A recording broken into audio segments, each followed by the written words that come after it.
Muy buenas noches, estimados estudiantes y docentes. Nos encontramos acá en el podcast donde vamos a analizar un caso de la abogada Cristina que se encuentra investigada por la presunta comisión del delito de la obstrucción a la justicia.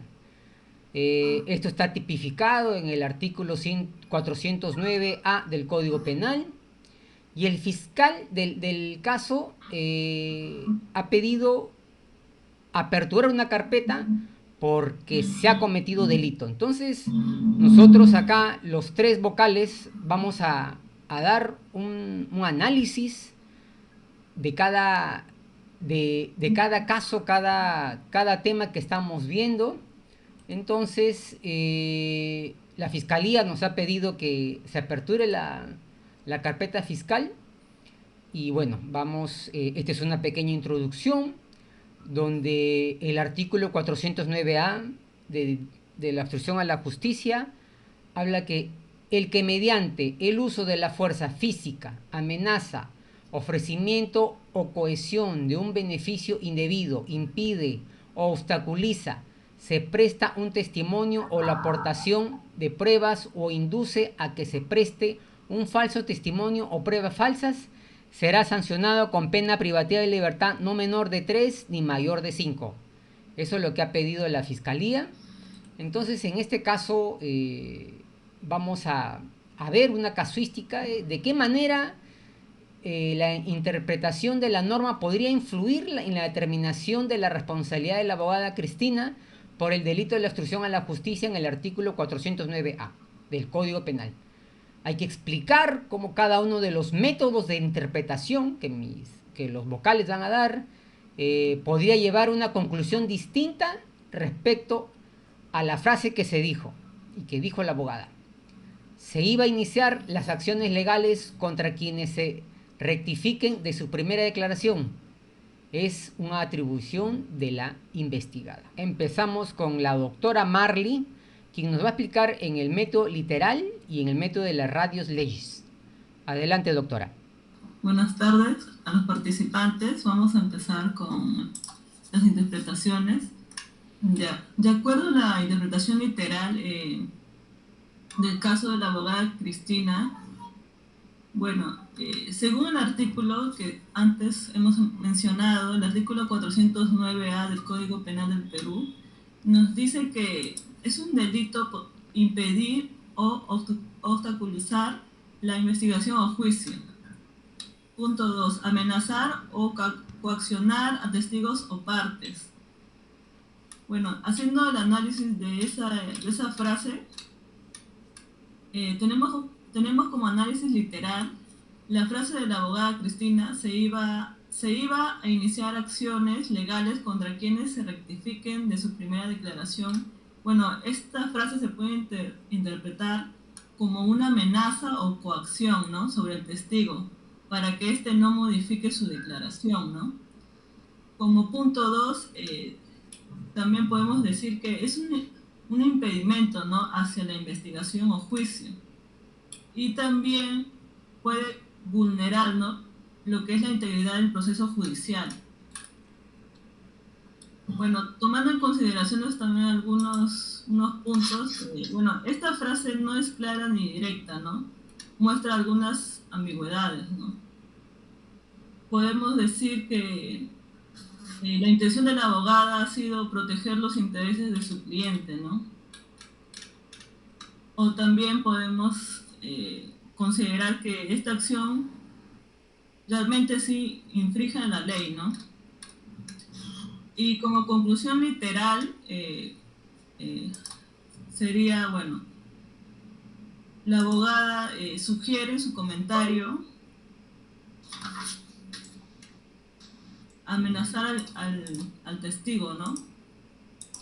Y por lo tanto impedir la investigación y vulnerar el proceso judicial, ¿no?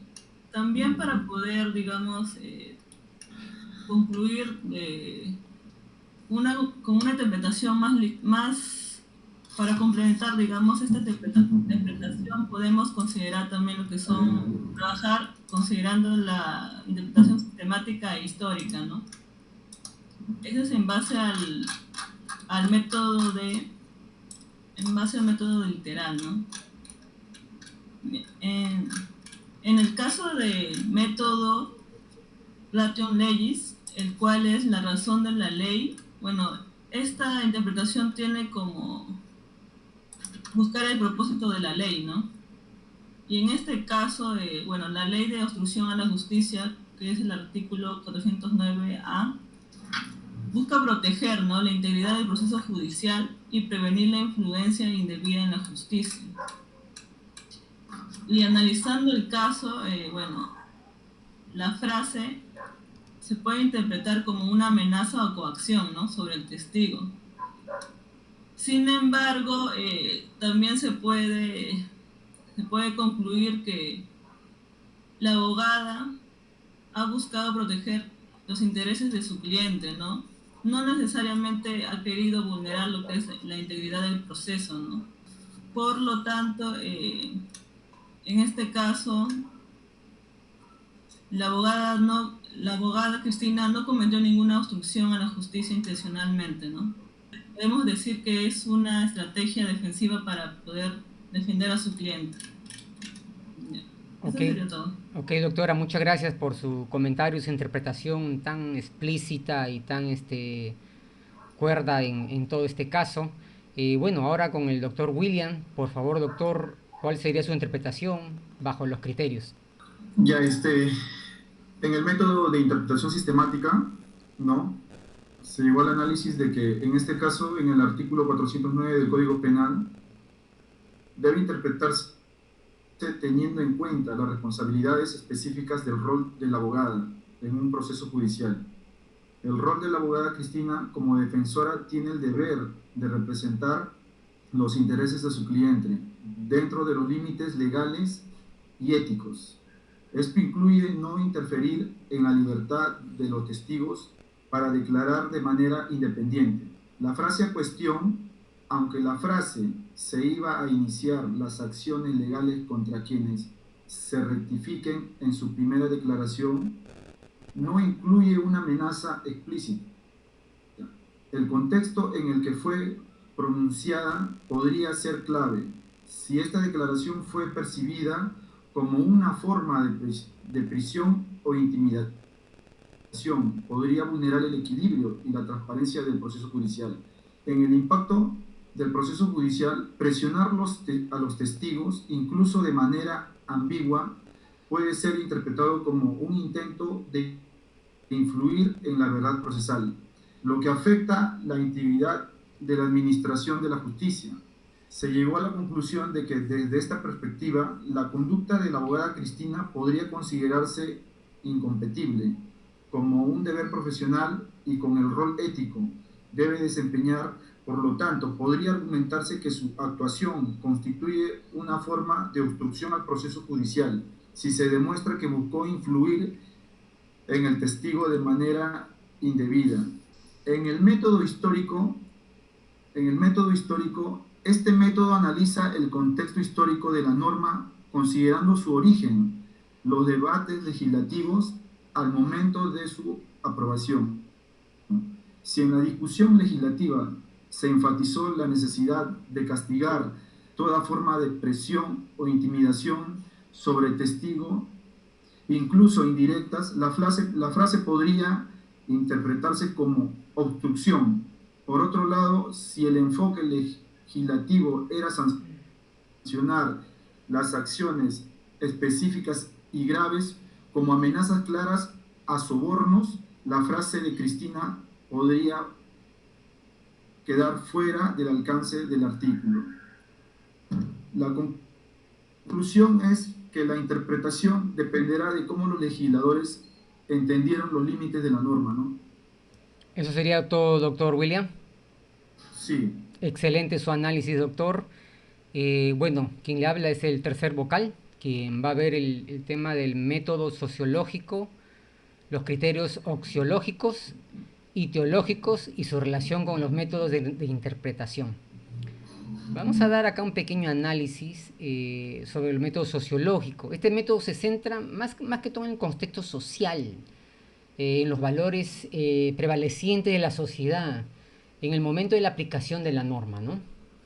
En este caso, se analizaría cómo la conducta de la abogada Cristina impacta en la confianza del público en el sistema judicial y se refuerza o debilita el cumplimiento de la justicia.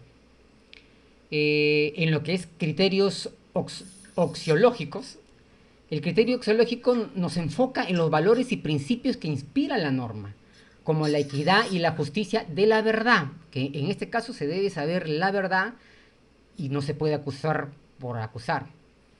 Aquí vemos que Cristina, hay una contradicción en los valores que el artículo 409A busca proteger. Por ejemplo, si su conducta promueve la impunidad y la dificultad del acceso a la verdad. Vemos la relación con la norma, que es el criterio que permite ponderar el peso ético de la conducta frente al fin de la norma que busca. Vemos ahora el método teológico. El método teológico, un poquito de repente parece religioso, pero interpreta la norma en base a la finalidad, propósito. En este caso, el objetivo sería garantizar el adecuado funcionamiento de la justicia y evitar interferencias indebidas. Se indagaría la conducta de Cristina obstaculizando la investigación, el proceso judicial de forma que frustrara la finalidad de justicia. La relación de los métodos de la interpretación, de la integración, veríamos los métodos sociológicos, oxiológicos, teológicos, no son excluyentes, sino complementarios. Juntos permiten interpretar la norma como una perspectiva más amplia, que va desde el contexto social hasta el propósito legislativo. La decisión sería, en mi parte, que la doctora Cristina no cometió ni una falta y desestimaría que la Fiscalía archive el proceso por no ser la conducta que ha cometido, la falta que ha cometido la doctora Cristina, ¿no? En este caso, no sé, los doctores están de acuerdo, que dicen, yo pongo y digo que ella es inocente. ¿Usted qué dice, doctora Marley? Concluyendo, yo considero que la abogada Cristina no ha querido obstaculizar lo que es el proceso, ¿no? Simplemente ha querido ejecutar una estrategia para poder, digamos, en defensa de su cliente, pues, ¿no? Pero no ha querido, digamos, interferir en el proceso de investigación, ¿no? Y indico que es inocente, pues. Yo voy a darle una reflexión final, ¿no? Que es de la interpretación literal podría favorecer a Cristina al no identificar amenazas o beneficios indebidos explícitos. Sin embargo, la interpretación teleológicas o sistemáticas podrían inclinarse a considerarla responsable, argumentando que su conducta en el contexto del caso podría afectar la libertad del testigo y la integridad del proceso judicial. La decisión dependerá del enfoque que adopte el juez y la valoración del contexto en el que emitió la frase, ¿no? Bueno, en base al comentario de los dos vocales y mi persona, este colegiado, por archivar el caso, y bueno, al secretario para que pueda, por favor, notificar a las partes y terminar con este proceso donde la doctora no ha sido acusada ni procesada en esto, y mandamos archivo. Muchas gracias por escucharnos, muchas gracias a todos. Muy buenas noches.